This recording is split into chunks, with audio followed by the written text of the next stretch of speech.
Pembasuhan kaki dijalankan untuk membersihkan kekotoran yang ada pada kaki dan ada juga menggunakan kebiasaan ini sebagai tanda layanan mesra ketika tetamu berkunjung ke rumah.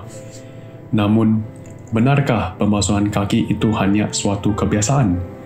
Bahkan pada masa kini, ramai orang menganggap pembasuhan kaki sekadar perlambangan yang ditunjukkan oleh Tuhan Yesus. Atau ada juga yang merasakan ianya tidak lebih daripada sekadar pengajaran dari perbuatan Tuhan Yesus sendiri. Sehingga kan segelintir pihak tidak lagi menganggap pembasuhan kaki sebagai sebuah ajaran asas yang penting dari Tuhan. Hal ini menyebabkan mereka tidak lagi melihat hubung kait inti keselamatan jiwa manusia dalam pembasuhan kaki ini. Kawan-kawan yang dikasihi, jika pembasuhan kaki dimansuhkan tanpa meneliti perkataan Tuhan Yesus, maka kita kehilangan keselamatan yang berharga ini. Bukankah ia sesuatu yang sangat kasihan? Walaupun pembasuhan kaki dilihat hanyalah sebagai suatu adat atau sekadar pengajaran, tetapi mengapakah Tuhan Yesus sendiri melakukannya sebagai teladan dan amat menekankan perkara ini di hadapan murid-murid? Mari kita sama-sama meneliti kepentingan pembasuhan kaki.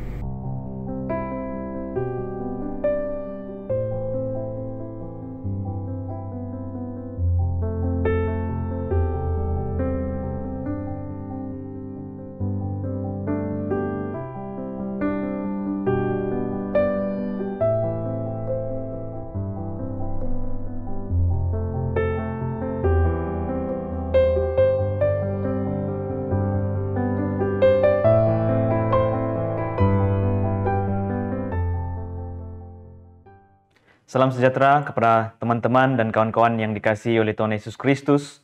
Kami mengalu-alukan kedatangan kalian semua untuk bersama-sama untuk menyertai perkongsian pada saat ini.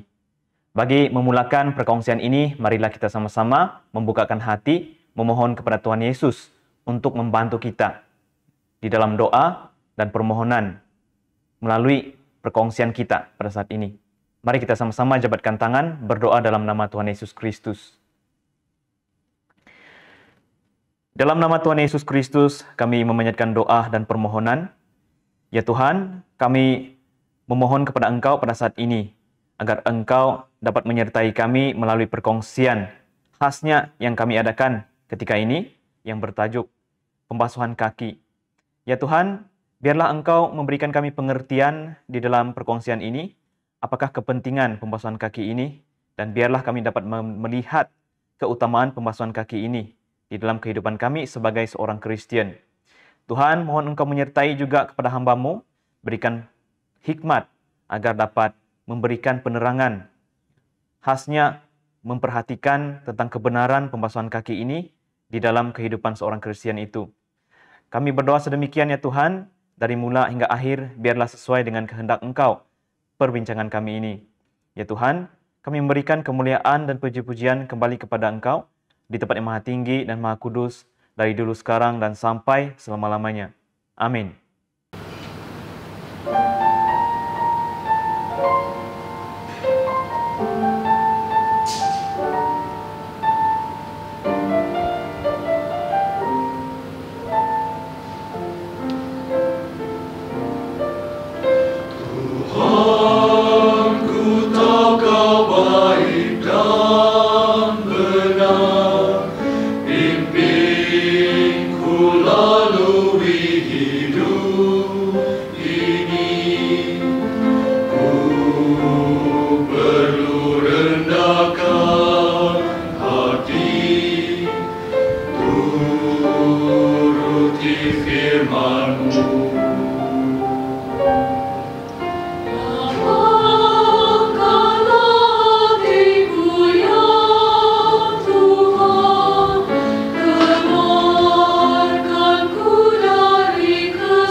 Dalam nama Tuhan Yesus Kristus, saya menyampaikan perkongsian yang bertajuk pembasuhan kaki penting untuk keselamatan.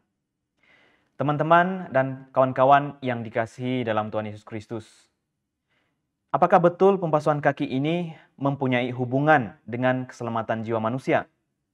Jika benar ia mempunyai hubungan akan keselamatan jiwa manusia, jadi bagaimanakah kita dapat memperolehinya?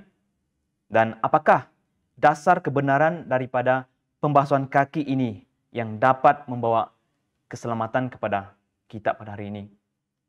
Beberapa perkara ini dapat kita sama-sama pikirkan dan tanyakan kepada diri kita mengenai pembasuhan kaki yang tercatat di dalam Injil Yohanes pasal 13. Mari kita sama-sama membuka dalam Injil Yohanes pasal 13. Seperti yang kita tahu, pembasuhan kaki yang dilakukan oleh Tuhan Yesus hanya tercatat di dalam Injil Yohanes pasal 13 ini sahaja. Dan kita dapat perhatikan secara kasarnya bagaimana Yesus memulakan dan mengakhiri pembasuhan kaki ini. Namun hari ini kita mengatakannya, apa yang dilaksanakan oleh Tuhan Yesus ini sebenarnya dapat memberikan keselamatan kepada jiwa manusia. Kita sama-sama pertimbangkan tentang pembasuhan kaki yang tercatat di dalam Injil Yohanes pasal 13 ini. Apakah pembasuhan kaki ini mempunyai hubungan keselamatan dengan jiwa manusia? Jika kita sama-sama melihat dalam ayat ke-8, Injil Yohanes pasal 13 ayat ke-8. Injil Yohanes pasal 13 ayat ke-8. Saya akan bacakan di sini ayat ke-8.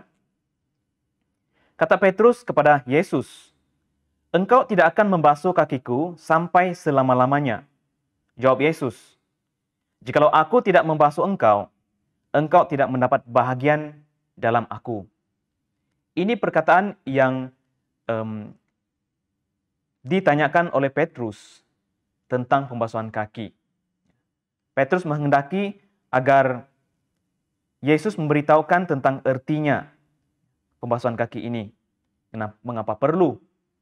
Bagi Petrus, gurunya mau membasuh kaki, baginya ini tidak diperlukan.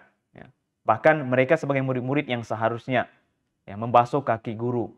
Namun apabila Yesus mula menerangkan tentang pembasuhan kaki yang akan dilaksanakan di sini, penerangan ini lebih daripada pengertian yang ada dalam pemikiran Petrus. Karena itu Yesus mengatakan di dalam ayat 8 tadi, "Jikalau aku tidak membasuh engkau, engkau tidak mendapat bahagian di dalam aku." Perkataan Yesus ini menjadi misteri bagi murid-murid saat itu. Mendapat bahagian di dalam Yesus jika dibasuh kaki. Maka karena itu dalam ayat 9, Petrus menjawab, "Wah, bukan sekadar kaki, tangan, kepala pun mau dibasuh." Apabila mendengar bahagian di dalam Yesus, Petrus berinisiatif untuk meminta lebih daripada sekadar dibasuh kaki. Melalui perkataan ini, khasnya perkataan Yesus yang kita rujuk di dalam ayat 8 tadi. Bahagian di dalam aku. Bahagian di dalam aku. Ini menerangkan apabila seseorang itu ataupun murid-murid Yesus yang senantiasa dilihat oleh orang ramai yang mengikuti Tuhan Yesus. Dan saat ini Yesus menerangkan bahagian di dalam aku ialah bukan sekadar murid. Namun bahagian di sini diterangkan bahwa mendapat ruang di dalam Tuhan Yesus. Konsep ini dapat kita perhatikan jika kita perhatikan perkataan Yesus di dalam kitab-kitab Injil. Seringkali Yesus ada mengatakan, "Aku di dalam mereka. Aku di dalam Bapa Syurga." Perkataan ini ada persamaannya apabila Yesus berbicara bahagian di dalam aku. Ketika Yesus menyampaikan tentang perumpamaan yang dia sebutkan di hadapan murid-murid mengenai perumpamaan pohon anggur. Ketika Yesus berbicara tentang perumpamaan itu, Yesus menetapkan dan mengumpamakan dirinya itu sebagai pohon anggur. Maka murid-muridnya sebagai ranting-rantingnya yang dapat menghasilkan buah. Di situ sebenarnya Yesus ada mengatakan tentang bahagian juga di dalam Dia. Mari kita sama-sama merujuk di dalam Injil Yohanes pasal 15. Injil Yohanes pasal 15, jika kita membaca dalam ayat 4 dan ayat 5. Injil Yohanes pasal 15, ayat 4 dan ayat 5.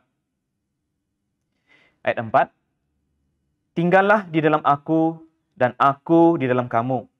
Sama seperti ranting tidak dapat berbuah dari dirinya sendiri, jikalau ia tidak tinggal pada pokok anggur.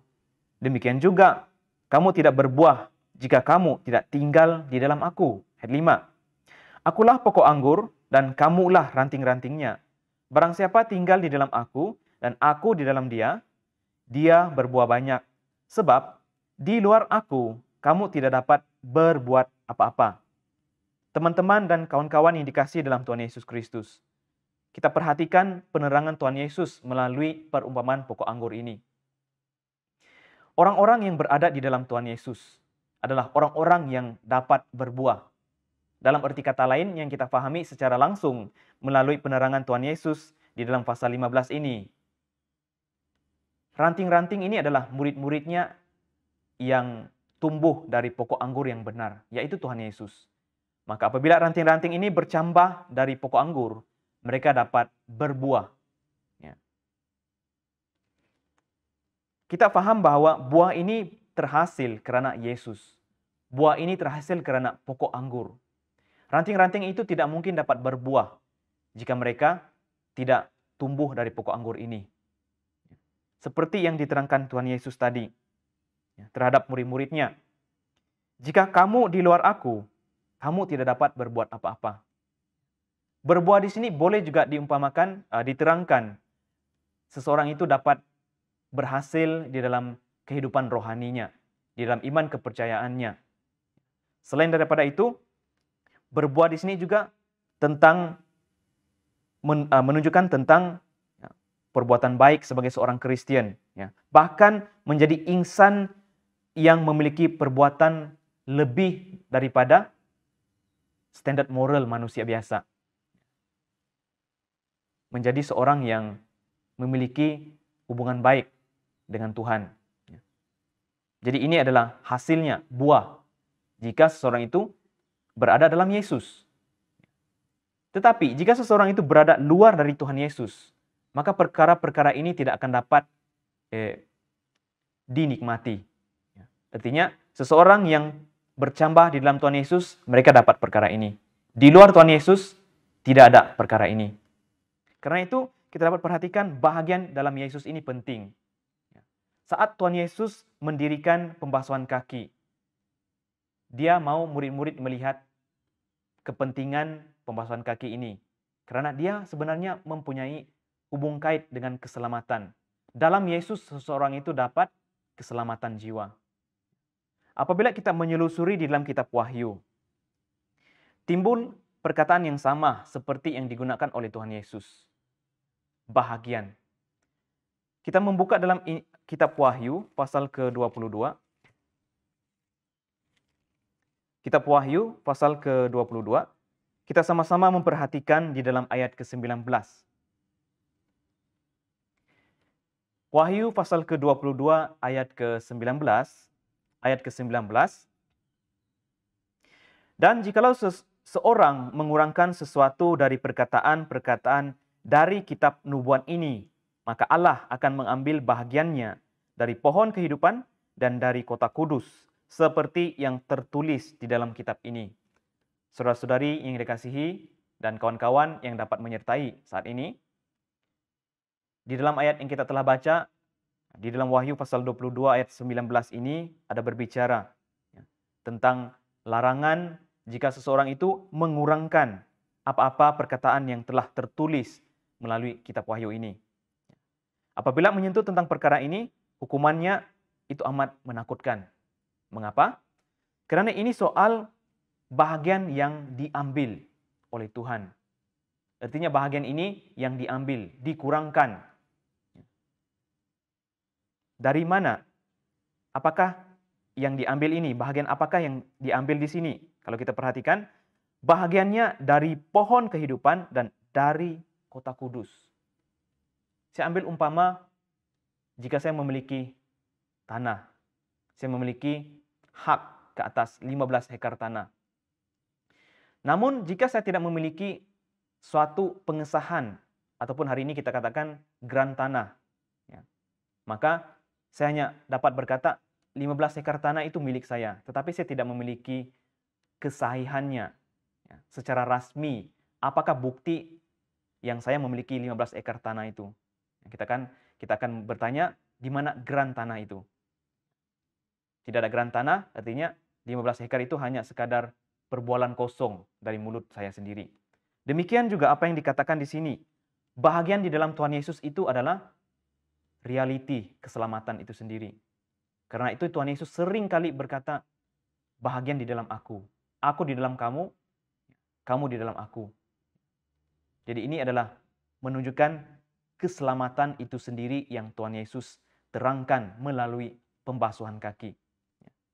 Jadi kita sebagai umat yang percaya kepada Tuhan Yesus, sebagai orang-orang yang memiliki iman ke arah Tuhan Yesus, ya, hari ini kita belajar bahwa pembasuhan kaki bukan sekadar sebuah catatan yang tertulis di dalam Injil Yohanes pasal 13 yang tidak memiliki penekanan tertentu.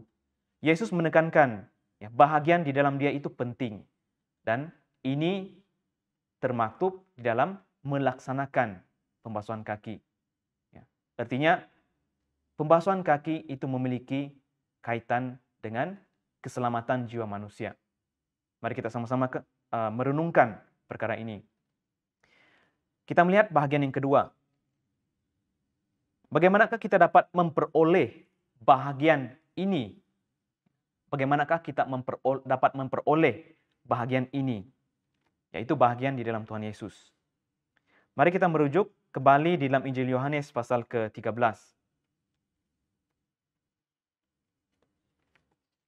Injil Yohanes pasal ke-13, kita mari sama-sama membaca dalam ayat ke-14. Injil Yohanes pasal ke-13, kita membaca ayat yang ke-14. Ayat ke-14. Jadi jikalau aku membasuh kakimu, aku yang adalah Tuhan dan gurumu, maka kamu pun wajib saling membasuh kakimu. Menurut ayat 14 yang telah kita baca di sini, menerangkan bahwa Yesus memberi sebuah perkataan yang bersifat seperti memerintahkan. Ya. Apakah perintah Yesus di sini? Ya. Dia memberikan permintaan kepada murid-muridnya, meminta agar murid-murid melaksanakan pembasuhan kaki ini. Karena dia sendiri sebagai guru mereka melaksanakan pembasuhan kaki ini. Maka Yesus meminta agar murid-murid melaksanakan perkara sedemikian seperti yang telah dia laksanakan di depan mata para murid-muridnya. Kesemua murid-murid ialah orang-orang yang senantiasa berada dalam lingkungan Tuhan Yesus. Ketika zaman Tuhan Yesus, orang ramai pun dapat memahami siapakah pengikut Tuhan Yesus. Orang dapat mengecam bahwa Petrus ketika menyangkal Tuhan Yesus, dia itu pengikut Tuhan Yesus. Jadi murid-murid sendiri bagi mereka paham bahwa mereka ini berada dalam lingkungan Tuhan Yesus. Mereka mengikuti Yesus, mereka menyaksikan Yesus menyembuhkan orang-orang yang sakit, orang-orang yang telah memiliki penyakit sejak dari kecil. Sejak Yesus memberikan penyembuhan, mereka itu telah terlepas daripada penyakit ini. Bahkan tidak ramai juga yang telah dibangkitkan oleh Tuhan Yesus. Bagi murid-murid, mereka ini adalah orang yang istimewa. Dapat mengikuti Tuhan Yesus, berada dalam lingkungan Tuhan Yesus. Mereka adalah orang-orang yang sempat menyaksikan kekuasaan Tuhan sendiri secara langsung daripada Tuhan Yesus. Selain daripada itu, sebagai pengikut Tuhan Yesus, sebagai murid-murid Tuhan Yesus, mereka juga senantiasa disajikan dengan pengajaran-pengajaran yang secara langsung mereka terima daripada Tuhan Yesus.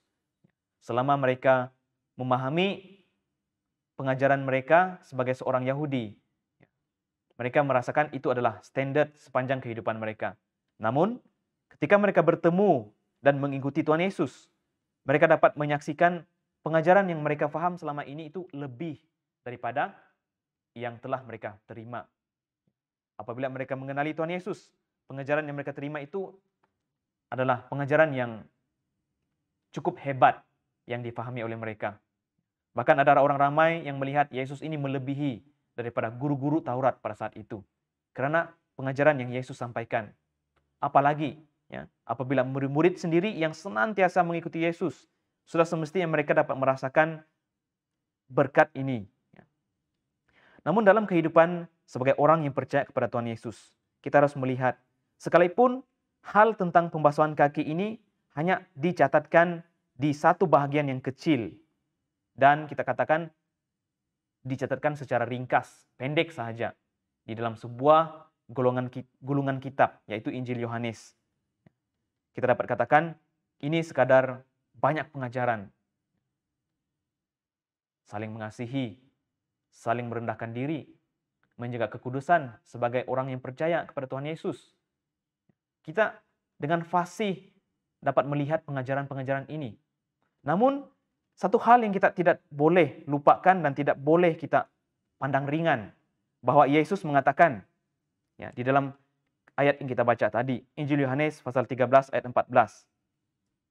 Jikalau aku membasuh kaki kamu, aku ini Tuhan dan gurumu, maka kamu pun wajib saling membasuh kakimu. Wajib di sini adalah suatu kemestian, dan kemestian yang ditujukan kepada tanggung jawab untuk melaksanakan pembasuhan kaki ini. Kita senantiasa dan sering mengatakan, apabila perkataan itu berulang-ulang dituliskan di dalam Alkitab, kita katakan ini sudah semestinya menekankan kepentingan. Sudah semestinya penulis itu mau menekankan kepentingan kenyataan itu ataupun ayat itu. Namun jangan pula kita melupakan bahwa Tuhan Yesus juga menggunakan konsep yang sama. Walaupun pembasuhan kaki tidak dicatatkan berulang-ulang dan hanya dicatatkan begitu ringkas, bukan berarti ini menekankan hanya pengajaran. Melainkan Yesus sendiri mengatakan kewajiban untuk melaksanakan ini. Arti kata lain, kita tidak dapat melihat dia sebagai pengajaran sahaja. Melainkan ini sebuah tuntutan dari Tuhan Yesus agar dilaksanakan sebagai orang yang percaya kepada Tuhan Yesus.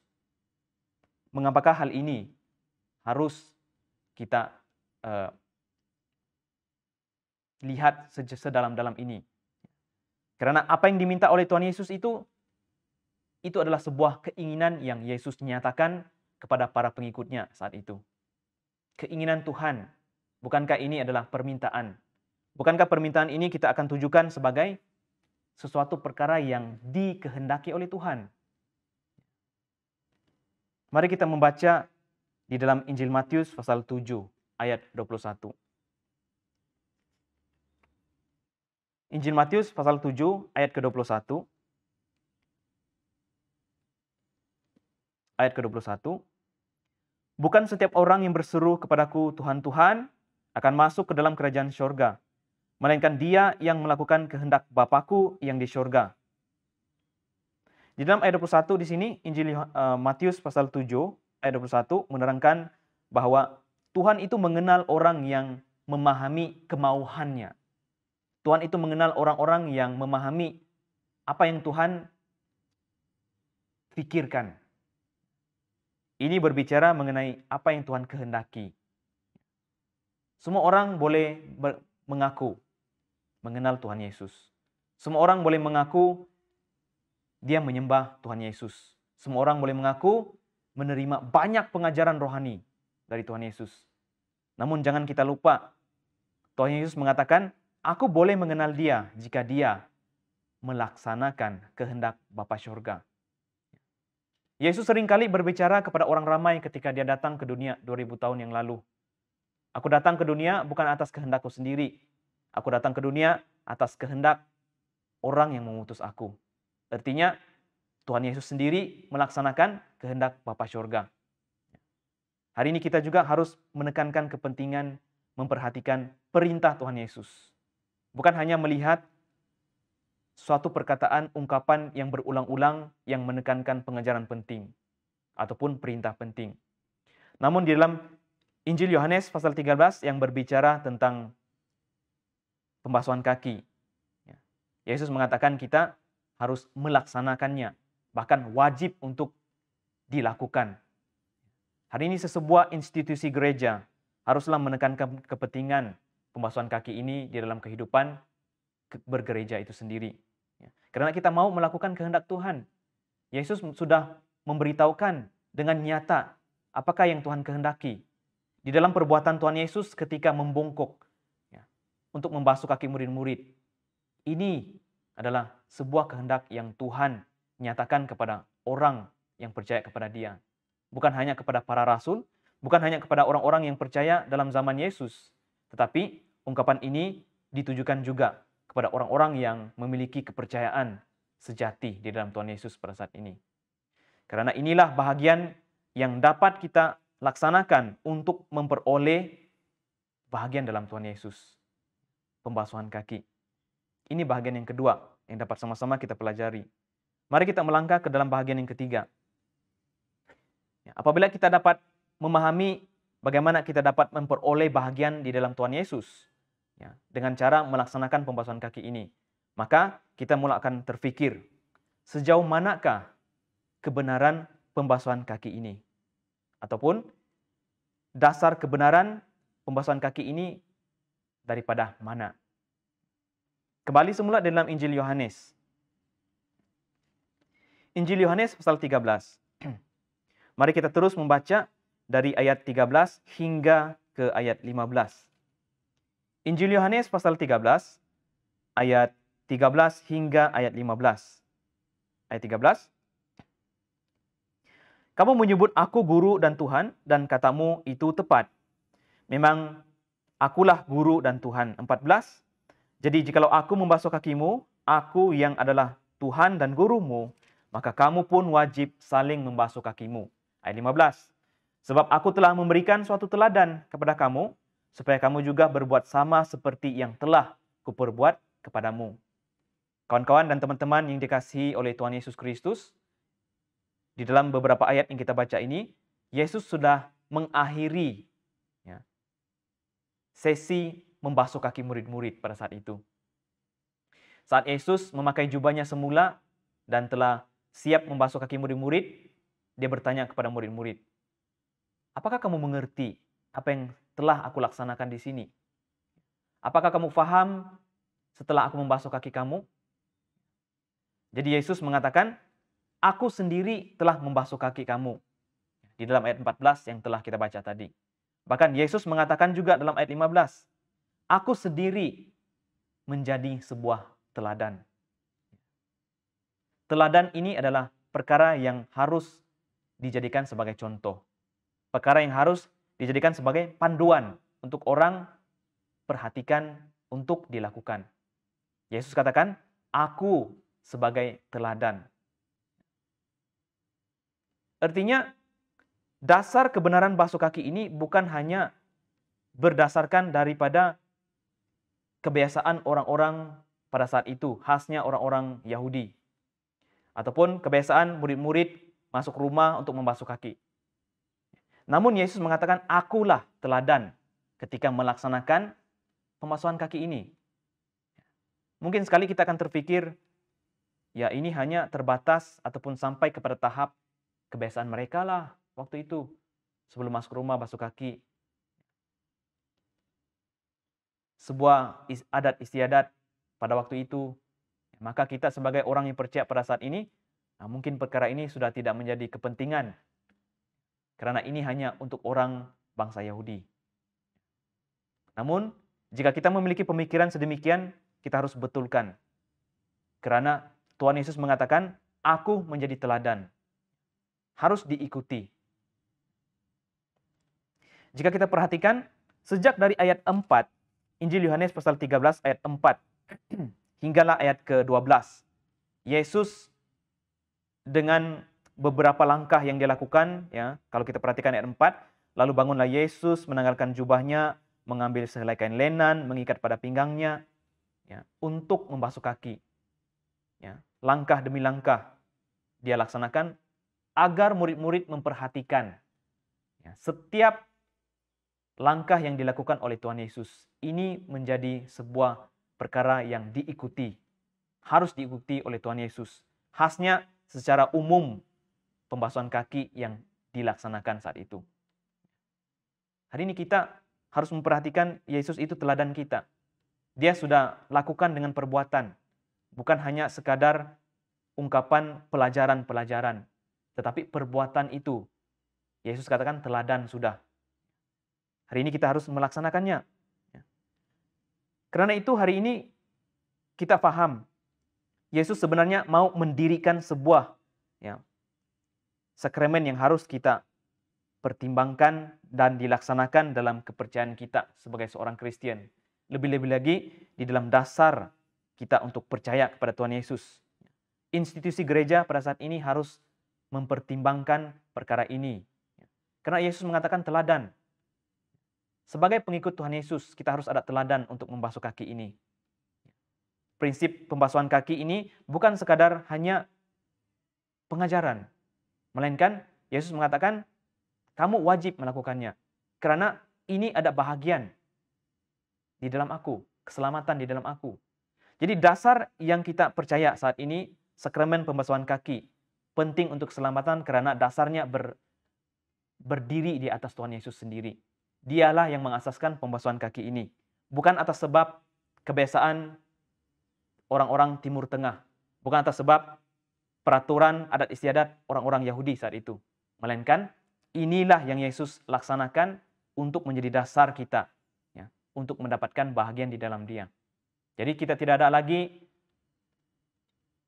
alasan untuk tidak dapat melaksanakannya. Karena Yesus sendiri mendirikannya. Bukan karena peraturan-peraturan, bukan karena etika dan kesopanan saat itu. Melainkan Yesuslah yang menyatakannya. Teman-teman yang dikasihi oleh Tuhan Yesus Kristus, ini adalah perkara yang penting kita harus pertimbangkan. Mari kita melihat di dalam kitab Kolose.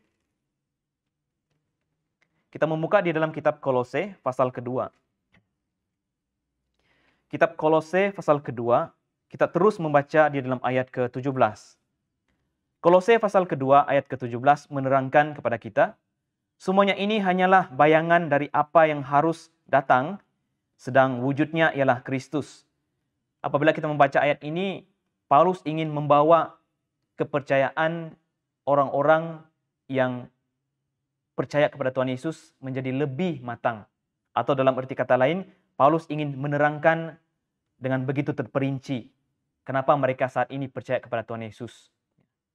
Perkara-perkara yang menjadi ikatan kepada mereka itu, peraturan-peraturan itu bukanlah perkara yang diutamakan. Perkara-perkara itu hanyalah sebuah pemahaman sebagai manusia biasa. Bahkan sekadar bayangan. Kita melaksanakan kepercayaan kita dalam perbuatan, khasnya dalam pembasuhan kaki. Bukan karena peraturan. Bukan karena sekadar standar untuk percaya ataupun masuk ke sebuah gereja itu. Tetapi ini karena kita melaksanakannya atas Yesuslah yang menghendakinya. Ayat tadi menerangkan, semuanya ini hanyalah bayangan daripada apa yang harus datang. Karena Yesuslah yang menjadi realitinya. Iman kita lakukan karena Yesuslah yang menjadi realitinya. Tidak ada lagi alasan kita tidak melaksanakan pembasuhan kaki. Yesus sendiri yang menjadi dasar atas pembasuhan kaki itu. Dan menetapkannya sebagai sebuah sakramen untuk sebuah gereja itu laksanakan. Teman-teman yang dikasihi dalam Tuhan Yesus Kristus. Segala sesuatu yang kita dapat perhatikan di dalam perjanjian lama itu adalah sekadar bayangan. Namun, Yesus datang ke dunia ini untuk menggenapi perkara itu. Khasnya yang tertulis di dalam kitab para nabi dan kitab Musa. Dalam Injil Matius pasal 6, kita sama-sama memperhatikan juga. Yesus pernah berbicara satu kali. Injil Matius pasal ke-6. Injil Matius pasal ke-15. Injil Matius pasal ke-5 Injil Matius pasal ke-5 dalam ayat 17. Ayat ke-17. Janganlah kamu menyangka bahwa aku datang untuk meniadakan hukum Taurat atau kitab para nabi. Aku datang bukan untuk meniadakannya, melainkan untuk menggenapinya. Menggenapi apa yang tertulis di dalam Perjanjian Lama. Setiap perkara, permintaan, hukum-hukum, dan perintah-perintah, Yesuslah yang menyatakannya. Menerjemahkannya untuk kita di dalam kebenaran iman kita ke arah Dia. Karena itu pembasuhan kaki, sekalipun dia adalah adat orang Yahudi, sekalipun dia adalah kebiasaan orang Timur Tengah, namun Yesus sendiri telah melaksanakannya. Dia mau menggenapinya agar kita dapat melihat realiti iman kita di dalam Yesus sendiri. Apakah alasan kita untuk tidak melaksanakan pembasuhan kaki saat ini, teman-teman yang dikasihi dalam Tuhan Yesus Kristus? Di dalam kitab Ibrani juga ada menyatakan. Ibrani pasal yang ke-10. Mari kita sama-sama membuka kitab Ibrani pasal yang ke-10, ayat pertama. Ibrani pasal ke-10, ayat yang pertama. Ayat yang pertama, dalam hukum Taurat hanya terdapat bayangan sahaja dari keselamatan yang akan datang, dan bukan hakikat dari keselamatan itu sendiri. Baiklah, di dalam separuh ayat pertama ini kita telah membacanya, menerangkan kepada kita dengan jelas. Segala sesuatu yang telah termaktub menjadi kebiasaan ataupun adat istiadat Perjanjian Lama, khasnya orang Yahudi, itu hanya sekadar bayangan. Jika kita memperhatikan bayangan, kita tidak dapat melihat siapakah yang menjadi milik bayangan itu. Ataupun kita tidak dapat memahami bayangan ini adalah dari mana. Karena dia sekadar bayangan, membuatkan kita masih tidak jelas melihatnya. Namun, bayangan ini sudah menjadi nyata di dalam kehidupan kita saat kita percaya kepada Tuhan Yesus. Itulah realiti keselamatan. Dan keselamatan inilah ditujukan kepada Tuhan Yesus sendiri. Yesus menjadi batu dasar untuk melaksanakan pembasuhan kaki ini. Dia mengatakan, aku telah menjadi contoh. Aku telah menjadi teladan. Inilah dasar kekuatan bahwa pembasuhan kaki ini memberikan jaminan kepada kita keselamatan. Karena Yesus yang mendirikannya. Saat kita melaksanakannya, kita mematuhi permintaan Tuhan Yesus, bahkan kita menggenapi, memenuhi kehendak Tuhan Yesus. Dan yang terakhir, pembasuhan kaki ini memberikan keselamatan kita dalam Tuhan Yesus. Kiranya Tuhan Yesus memberkati kita semua. Salam damai, kita berjumpa lagi di dalam sesi yang akan datang. Kiranya Tuhan Yesus memberkati semua hadirin yang dapat menyertai perkongsian pada saat ini.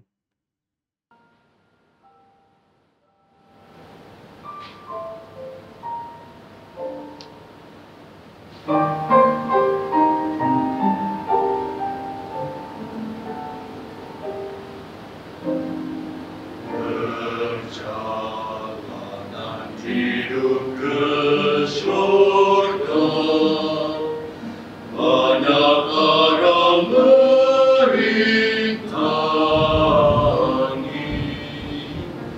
Ku sadari kelemahanku, mengikatku dalam gelap. Ku sejujur bakal sedarkan untuk berjuang sampai garis akhir, agar ku tidak tewas dan tinggal di lembah gelap. Semakin lama ku semakin kuat, karena Tuhan memimpin. Ku tinggalkan semua yang lama, sedia berdiam untuknya. Ku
perjalanan hidup ke syurga, banyak taraf merintangi. Ku sedari kelemahanku, mengikatku dalam gelap.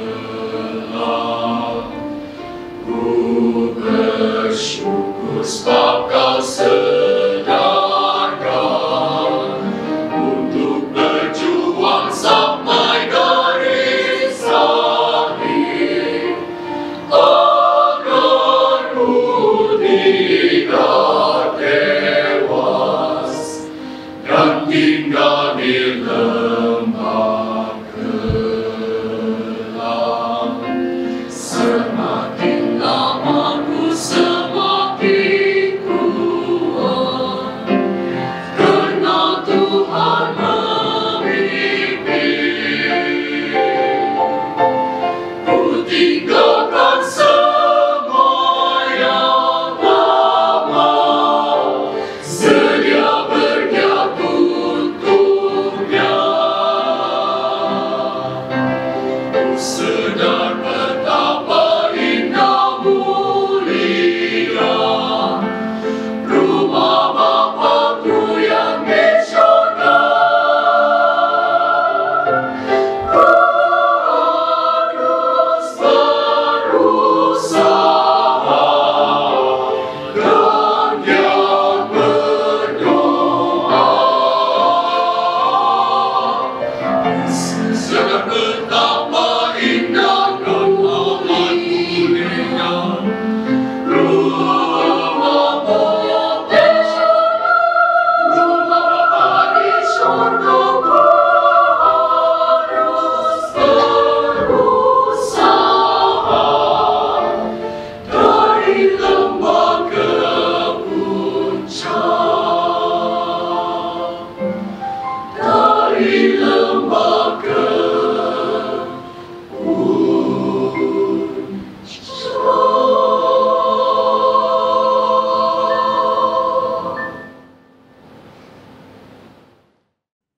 Bagi mengakhiri perkongsian kita pada saat ini, kita akan sama-sama kembali semula di dalam sesi berdoa dan memohon kepada Tuhan Yesus.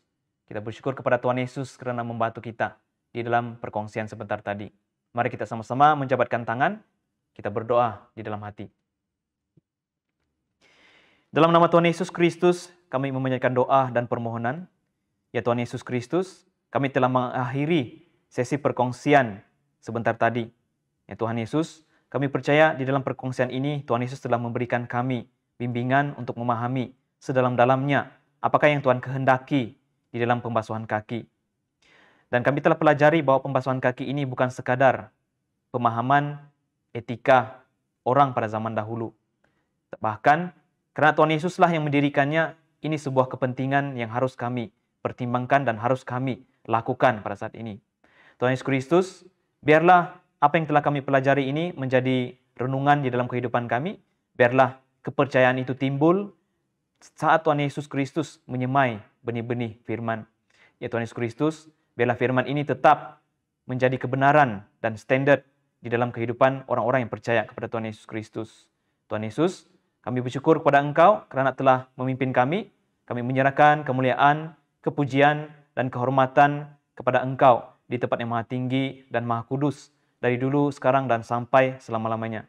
Amin. Cara berdoa. Berlutut, genggamkan kedua-dua tangan dan pejamkan mata. Mulakan dengan berkata, "Dalam nama Tuhan Yesus saya berdoa." Puji Tuhan dengan berkata, "Haleluya." Luangkan masa untuk bercakap dengan Tuhan dari hati dan memintanya agar memenuhi kita dengan Roh Kudus. Akhiri doa dengan berkata, Amin. Haleluya ialah bahasa Ibrani yang membawa maksud puji Tuhan.